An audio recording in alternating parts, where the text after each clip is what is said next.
Assalamualaikum warahmatullahi wabarakatuh. Di sini kami akan mempresentasikan tugas akhir untuk memenuhi mata kuliah analisis perancangan sistem informasi yang diampu oleh Bapak Zainal Arifin, yang dimana berjudul Analisis dan Perancangan Sistem Informasi Pemeliharaan Mesin dengan menggunakan studi kasus dari PT Adi Putro.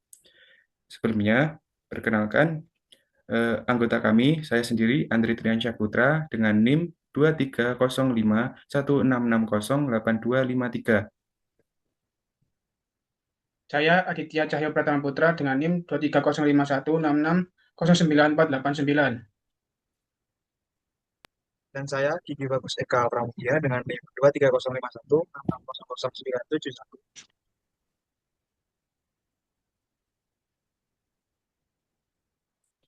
Nah, sebelum masuk ke materi, kita ke tinjauan dahulu. Yang pertama, ada identifikasi masalah. Kedua, analisis kebutuhan sistem. Ketiga, pemodelan proses bisnis dan aliran data. Keempat, pemodelan data. Kelima, perancangan sistem. Keenam, implementasi. Dan terakhir, kesimpulan. Next. Yang pertama yaitu deskripsi perusahaan.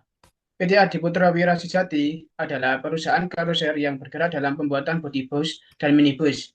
Produk utama yang diproduksi adalah bus kelas eksekutif dengan permintaan produksi yang tinggi dan proses produksi yang berjalan setiap hari. Karena volume produksi besar, perusahaan sangat bergantung pada kinerja mesin produksi, sehingga mesin harus selalu dalam kondisi optimal agar proses produksi tidak terhambat. Departemen yang menjadi objek penelitian adalah Departemen Maintenance, yang bertanggung jawab terhadap perawatan mesin, pengendalian jadwal perawatan, perbaikan kerusakan, dan pengelolaan spare part. Selanjutnya yaitu ada alur proses bisnis. Di flowchart berikut ini dijelaskan, yaitu yang pertama ada pendataan mesin dan riwayat perawatan. Data mesin, data kerusakan, dan jadwal perawatan dicatat manual menggunakan dokumen atau dapur arsip. Yang kedua yaitu penjadwalan perawatan. Jadwal dibuat manual tanpa sistem pengingat. Supervisor dan teknisi tidak dapat melihat secara cepat mesin mana yang harus segera dirawat. Yang ketiga yaitu pelaksanaan perawatan. Teknisi melakukan perawatan berdasarkan jadwal manual atau instruksi spontan. Jika ada kerusakan dadakan, teknisi mencari spare part secara manual di gudang. Yang keempat yaitu pengelolaan spare part. Data spare part tidak terkomputerisasi, tidak ada stok minimum yang terpantau otomatis. Pencarian spare part membutuhkan waktu lama karena tidak ada sistem kodifikasi. Terus ada pelaporan kepada SPV. Laporan dibuat secara manual dan tidak terstruktur, yang menyebabkan SPV kesulitan mendapatkan laporan perawatan, riwayat kerusakan, dan kondisi inventory spare part, dan selesai. Selanjutnya ada identifikasi masalah. Identifikasi masalah utama menunjukkan bahwa proses perawatan mesin di PT APW masih menghadapi berbagai kendala, seperti aliran informasi dan pencatatan yang belum terintegrasi. Yang kedua, jadwal perawatan sering mengalami keterlambatan karena tidak adanya sistem pengingat. Sementara, pencatatan manual memicu kesalahan data dan duplikasi pekerjaan. Yang ketiga, pengelolaan spare part belum efektif, sehingga stok sering kosong dan pencarian memakan waktu lama. Dan yang terakhir yaitu ketiadaan kodifikasi mesin, komponen, dan spare part semakin menghambat proses identifikasi dan pencarian informasi yang dibutuhkan. Kemudian ada analisis kebutuhan sistem. Nah, yang pertama ada aktor, yang dimana aktor tersebut ada tiga, yakni SPV mekanik, administrator, dan karyawan maintenance. Untuk SPV mekanik atau supervisor, di sini berperan bertanggung jawab menerima laporan manajerial yang khususnya rutin seperti summary dan harian. Nah, mengenai jadwal perawatan kerusakan mesin dan inventory spare part. SPV juga menggunakan sistem untuk melakukan kontrol terhadap tindakan perawatan mesin. Yang kedua, administrator Departemen Maintenance atau admin. Nah, di sini bertanggung jawab mengolah data yang berhubungan dengan manajemen perawatan mesin dan mengelola data-data keseluruhan. Dan yang terakhir, karyawan maintenance. Di sini menggunakan sistem untuk melihat tindakan perawatan yang harus dilakukan setiap hari, memperoleh informasi inventory, spare part, lokasi spare part, dan riwayat perawatan mesin yang dibutuhkan. Next. Kemudian ada kebutuhan fungsional. Nah, di sini ada 8 kebutuhan fungsional. Yang pertama, pengelolaan akses pengguna, di mana sistem harus dapat diakses oleh SPV, administrator, dan karyawan dengan memasukkan username dan password yang berbeda sesuai dengan hak akses dan fungsi jabatan. Yang kedua, kontrol dan peringatan atau alert, di mana sistem harus dapat melakukan kontrol terhadap tindakan perawatan yang dilakukan dan memberikan peringatan atau alert terhadap jadwal perawatan yang mengalami keterlambatan. Yang ketiga, manajemen inventory spare part, di mana sistem harus dapat melakukan kontrol terhadap inventory spare part yang kurang dari jumlah minimal dan membantu SPV mengetahui data spare part mana yang jumlahnya kurang dari jumlah minimal untuk digunakan pemesanan. Yang keempat, penyedia laporan manajerial untuk SPV, di mana sistem harus dapat memberikan laporan yang dibutuhkan SPV, yaitu laporan jadwal perawatan mesin, laporan kerusakan mesin, dan laporan inventory spare part. Yang kelima, informasi tugas harian untuk karyawan. Sistem harus dapat menginformasikan tindakan perawatan yang harus dilakukan oleh karyawan setiap hari. Dan yang keenam, pencarian informasi cepat, di mana sistem harus menyediakan informasi inventory spare part, lokasi spare part, dan riwayat perawatan mesin yang dibutuhkan oleh karyawan. Fitur ini juga mencakup laporan dadakan, misal report dadakan untuk pencarian informasi spesifik. Yang ketujuh, pengelolaan data master, yang dimana sistem harus menyediakan fungsi pengelolaan data yang berhubungan dengan manajemen perawatan mesin atau form admin. Dan yang terakhir, kodifikasi dan klasifikasi data, yang dimana sistem harus menggunakan klasifikasi dan kodifikasi berbasis grup teknologi pada mesin, komponen, dan spare part untuk mempermudah sistem pencarian informasi. Next. Kemudian ada kebutuhan non-fungsional. Di sini terdapat 4 kebutuhan non-fungsional. Yang pertama, kinerja atau performance dan efisiensi, yang dimana sistem harus menyediakan fungsi pencarian data yang terotomasi dengan cepat, sehingga dapat meminimalkan waktu yang diperlukan untuk mencari informasi spare part, yang sebelumnya membutuhkan waktu lama. Secara keseluruhan, sistem harus efektif dan efisien. Yang kedua, kemudahan penggunaan atau usability, yang dimana sistem harus dirancang dengan user interface yang berinteraksi langsung dengan user. Misalnya, implementasi form SPF, form admin, dan form karyawan. Yang ketiga, integritas data atau data integrity, yang dimana sistem harus menggunakan database sehingga data-data yang ada terorganisir dengan baik, tidak ada reduplikasi data atau redundancy, dan data selalu update. Penggunaan database ini juga bertujuan untuk mengintegrasi data. Dan yang terakhir, keamanan atau security, yang dimana sistem database bertujuan untuk melindungi data dari gangguan kerusakan atau pemakaian oleh orang yang tidak terotorisasi. Selain itu, sistem harus menggunakan akses yang berbeda dengan memasukkan username dan password. Next. Nah, kemudian ada pemodelan proses bisnis dan aliran data. Ya, yang pertama ada konteks diagram. Di sini konteks diagram menggambarkan aliran informasi antara sistem dan entitas eksternal secara menyeluruh. SPV mekanik menerima laporan jadwal perawatan, kerusakan mesin, dan inventory spare part untuk mendukung proses pengambilan keputusan. Administrator bertugas mengelola semua data master, termasuk mesin, komponen, spare part, dan karyawan, serta menerima laporan data keseluruhan dari sistem. Sementara itu, karyawan maintenance memperoleh jadwal perawatan harian, informasi spare part, dan histori maintenance, kemudian memberikan laporan perawatan serta tindakan kerusakan sebagai umpan balik ke dalam sistem. Next. Setelah konteks diagram, ada DFD level 0.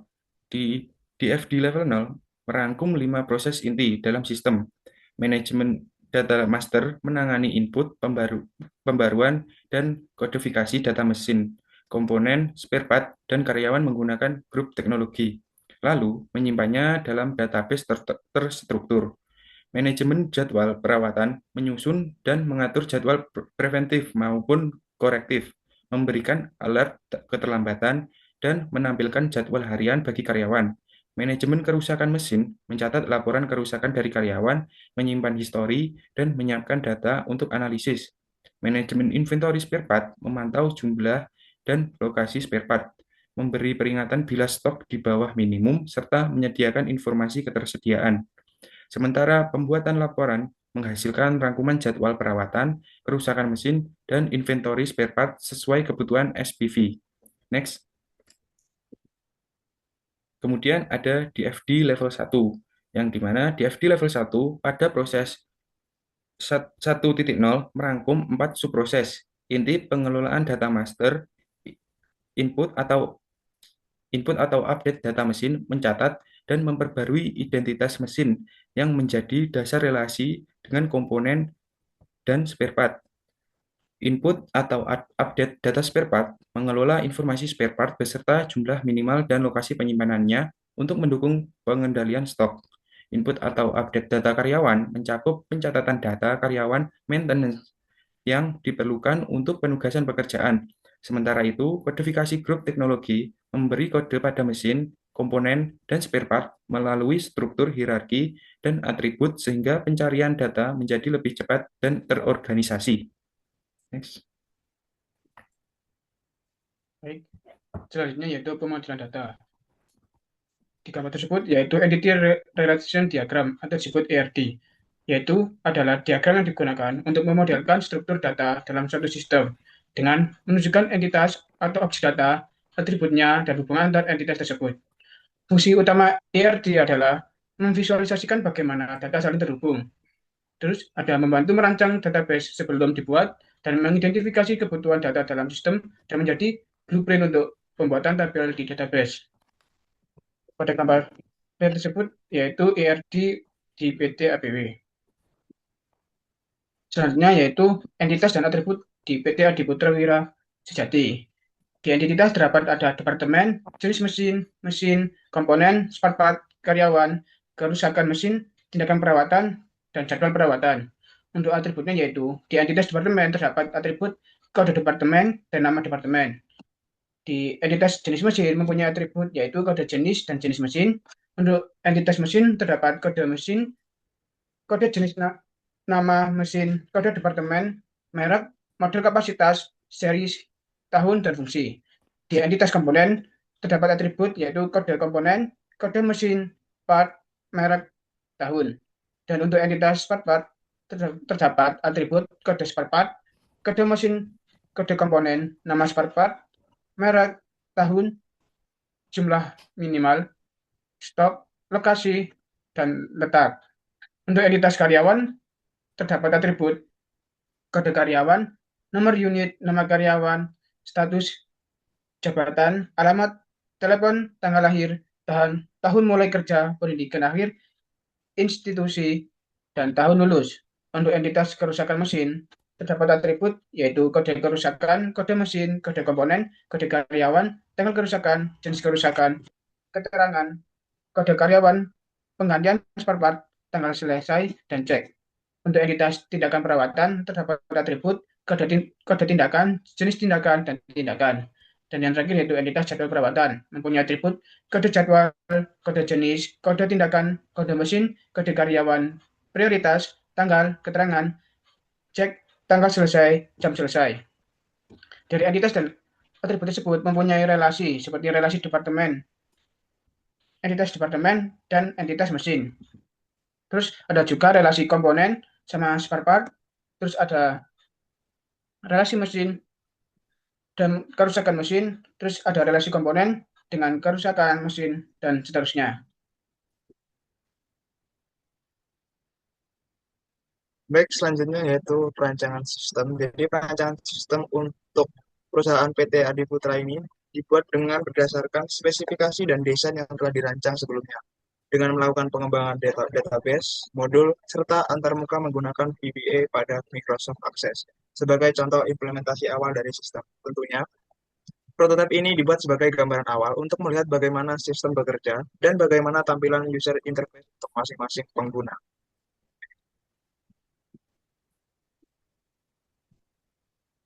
Selanjutnya yaitu bagian sync in page.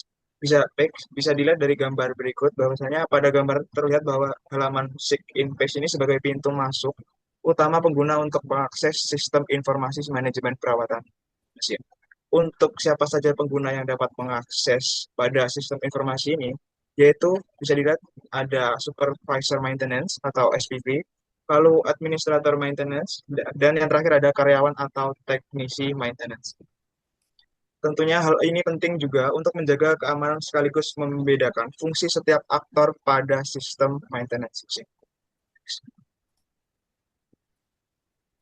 Baik, untuk gambar berikut merupakan contoh bagian dari supervisor, tampilan antarmukanya, yaitu sistem pada akun supervisor ini melalui tampilan pada gambar berikut dapat melihat jadwal perawatan mesin, jenis tindakan, hingga status maintenance.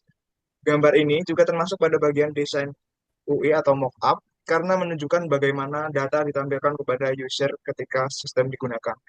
Biasanya, dari SPV menggunakan bagian ini untuk melihat jadwal, menampilkan data maintenance, akses fitur laporan, dan yang terakhir ada mengontrol status maintenance. Next.